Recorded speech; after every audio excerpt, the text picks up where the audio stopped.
Assalamualaikum warahmatullahi wabarakatuh. Saya Dia Ajeng Kartika Wulandari, NIM H02200025. Di sini saya akan mempresentasikan terkait PPT proposal penelitian untuk tugas penyajian ilmiah kelas A.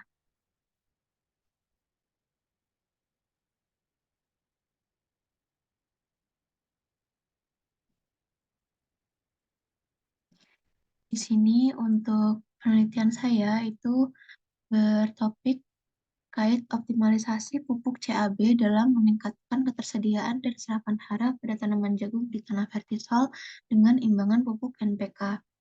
Di sini saya pembimbing utamanya adalah Ibu Dr. Insinyur Jauhari Syamsiah MP atau Bu Nino. Nah, untuk masalahnya, yang pertama, tanah vertikal memiliki kendala terkait kandungan hara, Ca dan Mb yang tinggi, namun sukar tersedia.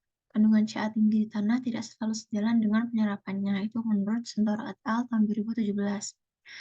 Yang kedua, lahan pertanian dimanfaatkan secara intensif dalam waktu lama, sehingga seringkali haranya hilang karena licin dan terangkut biomasa panen. Itu menurut Huang et al. Tahun 2019. Lalu, serapan hara dan produktivitas tanaman jagung dapat terpengaruh buruk apabila suplai hara tidak tercukupi. Menurut Aliu et al. Tahun 2021. Yang selanjutnya, permasalahan produktivitas tanaman jagung dapat ditunjang dengan aplikasi pupuk kalsium dan boron. Kalsium merupakan komponen utama yang berperan untuk sifat mekanis dari jaringan tumbuhan, sedangkan boron berperan dalam sintesis protein dan menstabilkan dinding sel tanaman. Menurut Purnama et al. Tahun 2013. Diperlukan kombinasi pupuk NPK, Ca dan B yang tepat untuk meningkatkan ketersediaan hara dan produktivitas tanaman jagung, menurut Selig et al. Tahun 2019. Nah, untuk solusi yang ditawarkan itu merupakan penyusunan strategi aplikasi kombinasi pupuk NPK, Ca, dan B dengan menguji berbagai dosis pemupukan pada tanaman jagung untuk mengatasi permasalahan di lahan sawah dengan jenis tanah vertisol dan mengoptimalkan hasil tanaman jagung. Rekomendasi dosis pemupukan yang tepat kemudian dihasilkan sebagai output dari penelitian. Untuk penelitian serupa yang telah dilaksanakan sebelumnya, yang pertama itu penelitian dari Kanwal et al. Tahun 2008, melakukan penelitian tentang nisbah kritis hara Ca dan B terhadap pertumbuhan optimal tanaman jagung. Aplikasi Ca 0,25 mili menunjukkan hasil kadar B maksimum, dan aplikasi Ca pada 2 mili menunjukkan hasil kadar B yang lebih rendah. Kadar Ca pada 4 kultivar jagung yang diuji meningkat 2 kali lipat, dan serapan Ca pada 4 kultivar jagung yang diuji meningkat 0,86 sampai 40% akibat aplikasi B 25 nanomili. Kemudian diperlukan nisbah CAB 1:30 untuk memperoleh 95% produksi biomasa jagung. Sebelumnya di sini saya menggunakan referensi dari Kanwal et al. Tahun 2008 itu karena saya dalam mencari referensi itu tidak menemukan, sejauh yang saya cari itu saya tidak menemukan sumber lain yang meneliti tentang interaksi maupun kombinasi kritis, nisbah kritis dari hara CAB. Jadi di sini saya ingin memuatkan penelitian yang sudah dilaksanakan oleh Kanwal et al. Tahun 2008 terkait dosis optimal hara CAB yang diaplikasikan pada tanaman jagung. Untuk penelitian yang kedua itu dilaksanakan oleh Kabir et al. Tahun 2013 tentang pengaruh aplikasi pupuk P, Ca, dan B terhadap pertumbuhan dan hasil tanaman kacang tanah, dan diperoleh dosis 50 kg per hektar P ditambah 110 kg per hektar Ca ditambah 2,5 kg per hektar B menghasilkan berat biomasa kering tertinggi dan tingkat pertumbuhan terbaik pada tanaman kacang tanah. Selanjutnya, penelitian oleh Purnama et al. Tahun 2013 itu melakukan penelitian tentang aplikasi kombinasi pupuk kalsium dan boron untuk mengendalikan cemaran getah kuning pada buah manggis. Perlakuan 5 kg Ca per pohon ditambah 1,55 gram boron per pohon menurunkan persentase cemaran getah kuning di aril atau daging buah manggis hingga 95,99%. serta meningkatkan kadar Ca hingga 32,85% dan kadar B meningkat hingga 39,91% pada perikard manggis. Selanjutnya, penelitian oleh Kurniawan et al. 2016 tentang waktu dan dosis aplikasi pupuk kalsium dan boron yang tepat dalam mengendalikan getah kuning pada buah manggis. Jadi hampir serupa dengan penelitian Purnama et al. Tahun 2013, namun Kurniawan et al. 2016 ini lebih memfokuskan pada waktu aplikasi pupuk yang tepat. Jadi diperoleh aplikasi 1,6 kg Ca per pohon ditambah 1,55 gram B per pohon dan 3,2 kg Ca per pohon ditambah 1,55 gram B per pohon itu sama-sama baik dalam menurunkan cemaran getah kuning di areal sebesar 40,44% dan pada Juni sebesar 34,95% pada waktu atau pada masa stadia 1. Untuk gap-nya sendiri, yang pertama itu terbatasnya informasi terkait dosis kombinasi pemupukan NPK, Ca dan B yang optimal terhadap ketersediaan serta serapan Ca dan B pada tanaman jagung di tanah vertisol. Yang kedua, diperlukan dosis kombinasi pupuk NPK, Ca dan B yang tepat terhadap hasil tanaman jagung di tanah vertisol. Yang ketiga, terbatasnya informasi terkait interaksi Ca dan B terhadap hasil tanaman jagung. Sehingga penelitian ini memiliki kebaruan atau novelty berupa karena masih belum ada penelitian mengenai dosis optimal kombinasi pupuk CAB pada tanaman jagung di tanah vertisol. Sehingga penelitian ini perlu dilaksanakan sebagai acuan baru tentang permasalahan tersebut atau permasalahan terkait. Nah, untuk tujuan penelitian sendiri, yang pertama itu menentukan dosis kombinasi pupuk NPK, Ca, dan B yang optimal terhadap hasil tanaman jagung di tanah vertisol. Yang kedua, menganalisis pengaruh aplikasi kombinasi pupuk NPK, Ca, dan B terhadap ketersediaan dan serapan hara Ca dan B pada tanaman jagung di tanah vertisol. Yang ketiga, menganalisis interaksi unsur hara Ca dan B terhadap hasil tanaman jagung. Untuk manfaat penelitian sendiri, yang pertama, penelitian ini memberikan manfaat berupa peningkatan kadar Ca, kadar hara terutama NPK, Ca, dan B di dalam tanah, serta peningkatan serapan hara NPK, Ca, dan B pada tanaman jagung. Manfaat yang kedua, penelitian ini memberikan manfaat berupa peningkatan hasil tanaman jagung akibat suplai hara yang tercukupi. Nah, untuk metodologinya, yang pertama waktu dan tempat penelitian. Jadi penelitian ini, penelitian lapangannya dilaksanakan pada bulan Maret hingga Juni tahun 2023, sedangkan kegiatan analisis laboratorium dilakukan pada bulan Juni hingga September tahun 2023. Analisisnya dilakukan di Laboratorium Kimia dan Kesuburan Tanah Fakultas Pertanian Universitas 11 Maret dan kegiatan penelitiannya itu yang meliputi pengambilan sampel dan pengamatan tanaman jagung dilaksanakan di Desa Sidokerto, Kecamatan Pupu, Kabupaten Sragen, Jawa Tengah.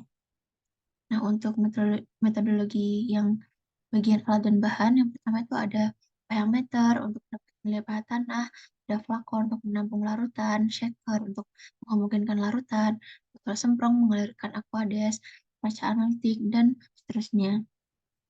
Kemudian ini untuk alat selanjutnya ada alat distilasi untuk tahap destilasi analisis and Gildan, ada spektrofotometer untuk mengukur nilai larutan, ada flame photometer, saring, pipet, eksikator, dan seterusnya. Lalu di sini juga ada untuk bahan-bahannya ada CTKA, ada sampel kering tanaman, H2SO4, asam berat, NaOH, mengekstrak NaHCO3, azometin untuk analisis B, dan seterusnya. Kemudian ada juga mengekstrak HNO3, HCl4, larutan blanko, amonium asetat, dan seterusnya. Untuk tata laksana penelitian, yang pertama itu alurnya menentukan topik dulu, lalu setelah itu mempersiapkan alat dan bahannya, setelah alat dan bahan siap, lalu dilaksanakan pengambilan sampel tanah awal, setelah itu melakukan tahap penanaman, pemeliharaan, dan juga pengamatan tanaman di lapangan. Lalu pengambilan sampel bisa dilakukan pada masa vegetatif maksimum, yaitu sampel tanah dan juga sampel tanaman. Setelah itu dilaksanakan panen, dan juga pengambilan sampel akhir yang meliputi sampel tanah dan juga sampel tanamannya. Lalu alurnya yang terakhir itu pengumpulan data, analisis laboratorium, dan juga penyusunan data. untuk kemudian disusun ke dalam skripsi. Nah, untuk rancangan penelitiannya sendiri seperti ini, jadi percobaannya itu disusun dalam rancangan acak kelompok lengkap, faktor tunggal yang terdiri dari 9 perlakuan dan 3 kali ulangan. Jadi totalnya itu ada 27 petak percobaan dan ukuran per petaknya itu adalah 5 kali 4 meter dengan jarak tanam 30 hingga 40 cm. Untuk denahnya seperti ini, seperti gambar di sebelah kanan, dan juga di bawahnya ada gambar tabel kebutuhan pupuk per petaknya. Lalu untuk perlakuannya di sini ada A0 yaitu kontrol, A1 NPK standar, A2 ada seperempat NPK tambah 1 dosis CAB, A3 ada setengah NPK ditambah 1 dosis CAB, A4 3/4 NPK ditambah 1 dosis CAB, A5 ada 1 NPK ditambah 1 dosis CAB, A6 3/4 NPK tambah seperempat dosis CAB, lalu A7 ada 3/4 NPK ditambah setengah dosis CAB, dan A8 ada 3/4 NPK ditambah 3/4 dosis CAB. Di sini kode perlakuan yang ada di rancangan dan juga di Dena itu memang dibedakan karena ada 3 kali ulangan atau ada 3 blok, jadi hurufnya itu disesuaikan dengan kode A sampai I dengan total ada 9 perlakuan sehingga memudahkan dalam pemasangan petak kode dari tiap-tiap perlakuan. Jadi A1, A2, A3, dan seterusnya. Lalu di sini ada parameter penelitian dan metode analisis. Yang pertama itu ada parameter utamanya ada CA total, CA tersedia tanah, B total, B tersedia, CA jaringan, B jaringan, pertumbuhan tanaman yang meliputi tinggi tanaman, jumlah daun, diameter batang, dan juga hasil tanaman yang meliputi panjang tongkol, berat tongkol berkelobot dan tidak berkelobot, diameter tongkol, dan juga berat kering tanaman. Untuk metodenya di sini ada metode ekstrak HNO3 dan HClO4, lalu untuk penembakannya itu menggunakan SSA, lalu ada metode ekstrak Morgan-Wolf, ada metode volumetrik, dan seterusnya. Lalu di sini untuk parameter pendukungnya ini ada pangas tanah, pH tanah, N total, N tersedia, P tersedia, K tersedia, N jaringan, P jaringan, dan K jaringan. Lalu di sini metodenya ada metode gravimetri untuk yang kadar longas, ada metode elektrometri untuk pH tanahnya, metode Chandler untuk analisis N, metode Olson untuk analisis P, dan seterusnya. Nah, untuk analisis datanya, yang pertama itu analisis of variance atau uji ANOVA, tujuannya untuk mengetahui pengaruh perlakuan pupuk terhadap ketersediaan CAB, serapan CAB, dan hasil tanaman jagung.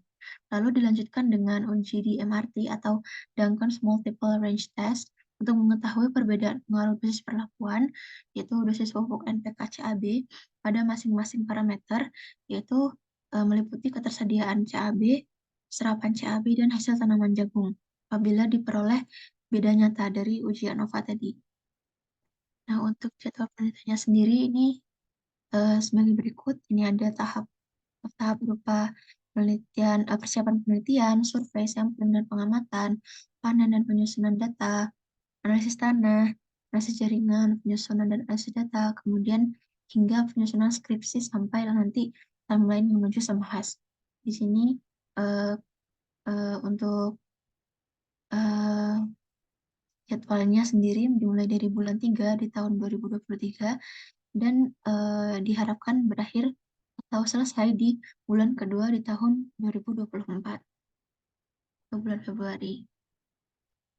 Nah, untuk anggaran biayanya sebagai berikut, ini ada persiapan sampel, analisis kadar longas, analisis pH, analisis total, dan total, tersedia tanah, B tersedia tanah, K tersedia, CA tersedia, CA total, B total, dan B tersedia.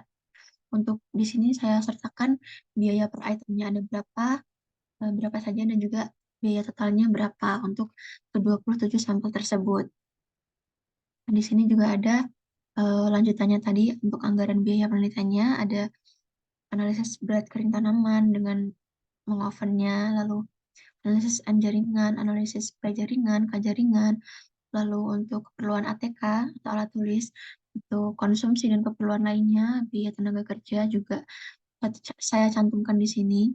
dan sudah ada biaya per itemnya, serta biaya totalnya.